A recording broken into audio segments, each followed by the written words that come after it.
കുറ്റവാളികൾക്കെതിരെ വിട്ടുവീഴ്ചയില്ലാത്ത zero tolerance നയവുമായി Uttar Pradesh police മുന്നോട്ട്. കഴിഞ്ഞ 48 മണിക്കൂറിനുള്ളിൽ സംസ്ഥാനത്തിന്റെ വിവിധ ഭാഗങ്ങളിലായി നടന്നത് 35 എൻകൗണ്ടറുകളാണ്. ഏറ്റുമുട്ടലുകളിൽ 3 കൊടും കുറ്റവാളികൾ കൊല്ലപ്പെട്ടു. 2 ദിവസമെടുത്താണ് ഉത്തർപ്രദേശിനെ വിറപ്പിച്ച പോലീസ് എൻകൗണ്ടർ പരമ്പര നടന്നത്. മുസാഫർ നഗറിലാണ് ഏറ്റവും കൂടുതൽ ഏറ്റുമുട്ടലുകൾ റിപ്പോർട്ട് ചെയ്തത്. ഹർദോയ്, മധുര, വാരണാസി, ബറേലി തുടങ്ങി 10ലധികം ജില്ലകളിൽ പോലീസ് ക്രിമിനലുകളുമായി ഏറ്റുമുട്ടി. 3 പേർ കൊല്ലപ്പെട്ടതിനു പുറമെ 35 പേർക്ക് പരിക്കേൽക്കുകയും 20 പേരെ പരിക്കുകളില്ലാതെ പിടികൂടുകയും ചെയ്തു. ഏറ്റുമുട്ടലിൽ 4 പോലീസ് ഉദ്യോഗസ്ഥർക്കും പരിക്കേറ്റിട്ടുണ്ട്. മധുരയിൽ വെച്ച് നടന്ന ഏറ്റുമുട്ടലിൽ രാജസ്ഥാനിൽ നിന്നുമുള്ള കുപ്രസിദ്ധ ബവാരിയ ഗ്യാങ് അംഗങ്ങളായ പപ്പു, ധരംവീർ എന്നിവർ കൊല്ലപ്പെട്ടു.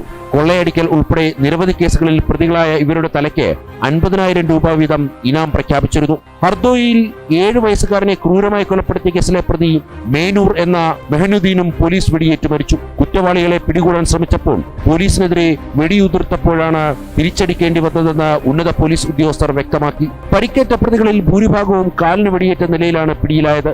പിടിച്ചുപറി, കൊള്ള, കൂട്ടബലാത്സംഗം എന്നീ കേസുകളിൽ പ്രതികളായ ബാബ്ലു, ഷാരൂഖ് പത്താൻ തുടങ്ങിയ കൊടും കുറ്റവാളികളും ഇതിൽ ഉൾപ്പെടുന്നു. യോഗി ആദിത്യനാഥ് സർക്കാരിന്റെ നിർദ്ദേശപ്രകാരം കുറ്റവാളികൾക്കെതിരെ മുഖം നോക്കാതെ നടപടി സ്വീകരിക്കുന്നതിന്റെ ഭാഗമായാണ് ഓപ്പറേഷൻ. ക്രമസമാധാനം തകർക്കാൻ ശ്രമിക്കുന്നവർക്ക് വടക്കേന്ത്യൻ മണ്ണിൽ സ്ഥാനമുണ്ടാകില്ല എന്ന ശക്തമായ മുന്നറിയിപ്പാണ് ഈ 48 മണിക്കൂർ കൊണ്ട് UP പോലീസ് നൽകുന്നത്. ജനം, ഡൽഹി.